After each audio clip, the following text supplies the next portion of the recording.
जैसे ही कछुआ उस कार्ड को छूता है तभी एक तेज हवा का झोंका आता है, जिस कारण उसके हाथ का कार्ड उड़ जाता है और उससे दूर हो जाता है।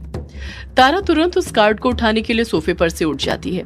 उसी के साथ कछुआ भी उठ जाता है। तारा ने अभी अपना एक कदम ही आगे बढ़ाया था कि तभी उसे कछुआ रोकते हुए कहता है, तारा बेटा तुम रहने दो, मैं उठाता हूँ ना। इतना कहकर कछुआ जल्दी जल्दी अपने कदम आगे बढ़ाने लग जाता है। तारा वहीं पर खड़ी रहती है, अपने कदम आगे नहीं बढ़ाती है। कछुआ अपने कदम आगे बढ़ा ही रहा था कि तभी उसकी नजर खिड़की पर पड़ती है और वो देखता है कि खिड़की बंद थी। सिर्फ वही खिड़की नहीं, हॉल के आसपास की दीवारों पर जितनी भी खिड़कियां थी सभी बंद थी।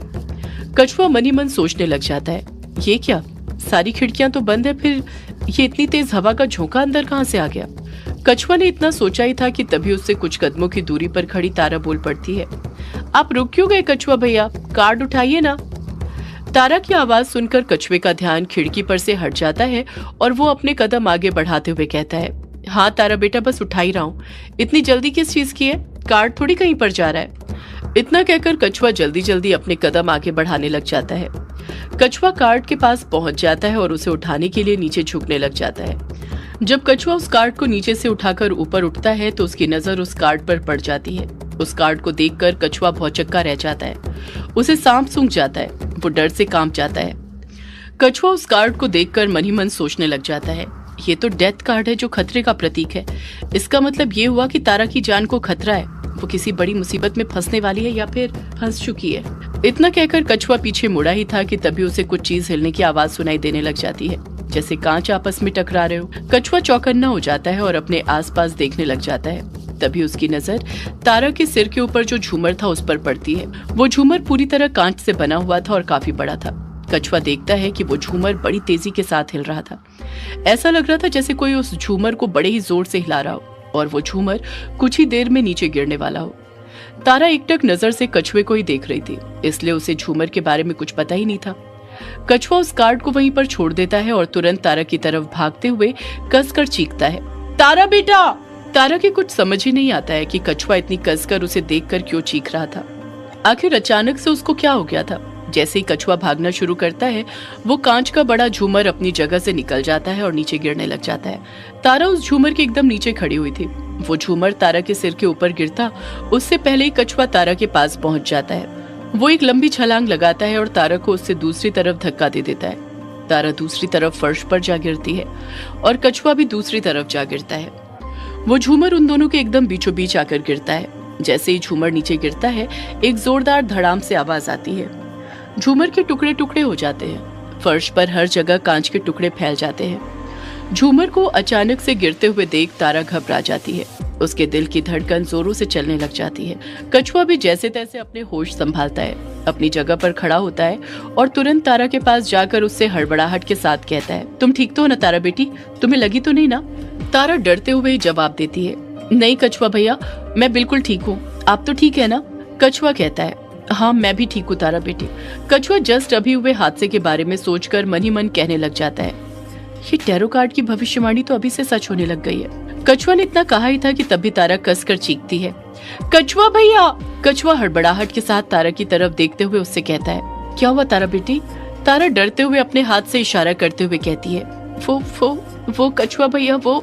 इतना कहकर तारा खुद चुप हो जाती है। जिस तरफ तारा ने इशारा किया था उस तरफ जब कछुआ अपनी नजरें करता है तो देखता है कि झूमर के कांच जो जमीन पर पड़े हुए थे उनमें मूवमेंट होने लग गया था।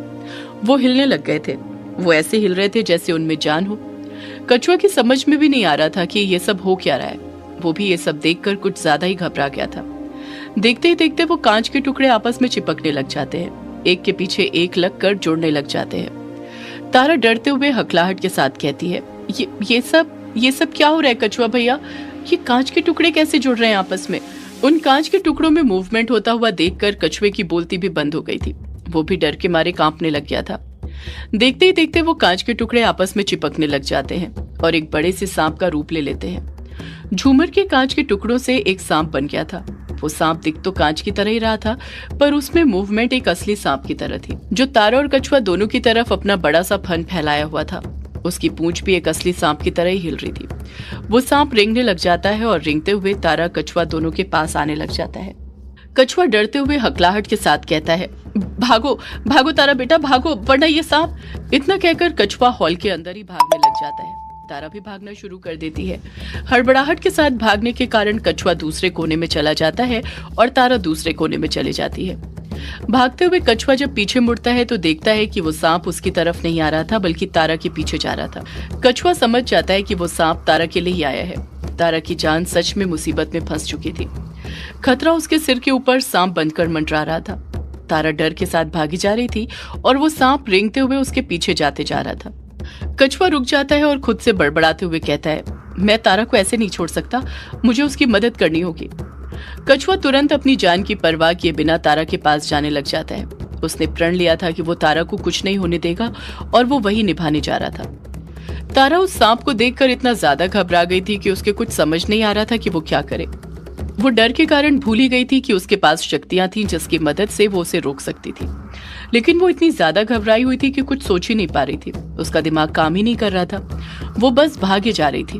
भागते हुए ही तारा का पैर लड़खड़ा जाता है और वो धड़ाम से गिर जाती है। जैसे ही तारा गिरती है, कसकर दर्द से कराहते हुए चीखती है, आह माँ। तारा पेट के बल गिरी थी। जब वो पीछे मुड़ती है तो देखती है कि वो सांप बड़ी तेजी के साथ उसके पास आ रहा था। लगभग उसके पास पहुंच ही गया था। तारा की समझ नहीं आता कि वो क्या करे। वो सांप अपना फन खोलकर तारा के चेहरे के एकदम सामने आ जाता है। तारा के दिल की धड़कन और ज्यादा बढ़ जाती है। वो सांप अपनी जीभ आगे पीछे करने लग जाता है। तारा उस सांप की लाल आंखों को एकदम साफ देख सकती थी। उस सांप को देखकर एकदम क्लियर समझ में आ रहा था कि वो बहुत गुस्से में था और उसका मकसद तारा को मारना ही था। वो सांप तारा को डसता उससे पहले ही वहां पर कछुआ आ जाता है, जो उस सांप के एकदम सामने जाकर खड़े हो जाता है। वो सांप तारा को डसता उससे पहले ही कछुआ अपना नाखून जेब में से निकालता है। मन ही मन मंत्र पढ़कर उस नाखून को कुछ बड़ा करता है और तलवार के आकार का कर देता है। कछुआ उस तलवार की नोक को सांप के सामने करता है और सौदायों का सर्प रक्षम मंत्र बड़बड़ाते हुए कहता है, बजरी कीलो मांस पास मरे सांप हुए खाक, मेरा कीला पत्थर कीले पत्थर फूटे ना, मेरा कीला छूटे, मेरा भक्त गुरु की शक्ति सौदाय फरो मंत्र ईश्वरो वाचा। इतना कहकर कछुआ अपने नाखून से, जो कि तलवार की तरह हो गया था, उससे उस सांप के ऊपर वार कर देता है। जैसे ही कछुआ उस तलवार से सांप के ऊपर वार करता है, वो सांप तड़पने लग जाता है और उस सांप के टुकड़े टुकड़े हो जाते हैं। वो वापस से झूमर के कांच के टुकड़ों में फर्श पर बिखर जाता है। कछुआ का नाखून वापस से नॉर्मल हो जाता है और वो उसे अपनी जेब में रख लेता है। कछुआ तारा को अपने सीने से भींचते हुए कहता है, तुम ठीक तो हो ना तारा, तुम्हें कुछ हुआ तो नहीं? तारा इतना ज्यादा घबरा गई थी कि कुछ जवाब नहीं दे रही थी, बस डर के मारे कांपे जा रही थी। कछुआ फिर तारा से पूछ पड़ता है, बोलो तारा बेटा, तुम ठीक तो हो ना? तारा कुछ कहती है उससे पहले ही वहां पर वर्चस्विनी आ जाती है। वर्चस्विनी ने अपने हाथ में खाने की प्लेट पकड़ कर रखी हुई थी, जिसमें वो तारा के लिए तुंगरिम बेई बनाकर लाई थी। तारा को ऐसे देखकर वर्चस्विनी के हाथ की प्लेट छूट जाती है और वो भागते हुए तारा के पास जाती है। वो कछुए को तारा से दूर करते हुए तारा को अपने सीने से लगाते हुए कहती है, क्या हुआ मेरी बच्ची, तुम इतनी डरी हुई क्यों हो? तारा फिर कुछ जवाब नहीं देती है। उसके हाथ पैर बस डर से कांपे ही जा रहे थे। जब तारा कुछ नहीं कहती है तो कछुआ ही बोल पड़ता है, वो वर्चू झूमर गिर गया था। जब वर्चस्विनी फर्श पर झूमर के कांच के टुकड़े पड़े हुए देखती है तो वो समझ जाती है कि वहां पर क्या हुआ होगा। वर्चस्विनी हैरानी के साथ कहती है, क्या कहा? झूमर गिर गया था, पर कैसे? जब कछुआ वर्चस्विनी के मुंह से ये बात सुनता है तो और ज्यादा हैरान हो जाता है, क्योंकि झूमर के गिरने की आवाज बहुत तेज हुई थी। इतनी आवाज की वो पूरी हवेली में गूंजी हुई थी। पर वर्चस्विनी को देखकर कछुआ समझ गया था कि वर्चस्विनी को झूमर के गिरने की आवाज सुनाई ही नहीं दी थी। सिर्फ वर्चस्विनी को ही नहीं, बल्कि हवेली के बाकी लोगों में से भी किसी को भी वो आवाज सुनाई नहीं दी थी, वरना बाकी के सब लोग भी वहां पर जमा हो जाते। इसका सीधा सीधा मतलब ये था कि वो आवाज सिर्फ कछुआ और तारा को ही सुनाई दी। वर्चस्विनी तारा को प्यार से पुचकारते हुए कहती है, तुम ठीक तो हो ना मेरी बच्ची, तुम्हें लगी तो नहीं ना? तारा बस डर से कांपती रहती है, कुछ नहीं कहती है। वर्चस्विनी कहती है, तुम चलो मेरी बच्ची, चलो यहाँ से, अब तुम मेरे साथ ही रहना, मैं अब तुम्हें अपने आप से एक पल के लिए भी दूर नहीं होने दूंगी। इतना कहकर वर्चस्विनी तारा को लेकर वहां से जाने लग जाती है। कछुआ भी वर्चस्विनी को तारा को वहां से ले जाने देता है। वो उसे कुछ नहीं बताता है कि कुछ देर पहले उसके और तारा के साथ क्या हुआ था, किस तरह झूमर गिरा और उसका कांच सांप बनकर तारा पर हमला करने जा रहा था। कछुआ ये बात अच्छे से जानता था कि अगर उसने ये बात वर्चस्विनी को बता दी तो वो और ज्यादा डर जाएगी, इसलिए वो उसे कुछ नहीं बताता है, चुपचाप उसे वहां से जाने देता है। जैसे ही वर्चस्विनी जाती है, कछुआ भी हैरानी के साथ मन ही मन सोचते हुए खुद से बड़बड़ा पड़ता है, आखिर अभी कुछ देर पहले हुआ क्या था? ये झूमर के कांच के टुकड़े सांप में कैसे बदल गए थे? कहीं ये सब मेरा वहम तो नहीं था? कछुआ कुछ सोचता है और फिर ना में अपना सिर हिलाते हुए कहता है, नहीं नहीं, ये सब मेरा वहम कैसे हो सकता है? तारा अभी तक डरी हुई है, इसका मतलब ये सब सच में हुआ था, पर कैसे? कछुआ अभी कुछ देर पहले जो कुछ भी हुआ था उसके बारे में गहराई से सोचते हुए कहता है, वो सांप तारा के पीछे जा रहा था, इसका मतलब वो तारा को मारना चाहता था। किसी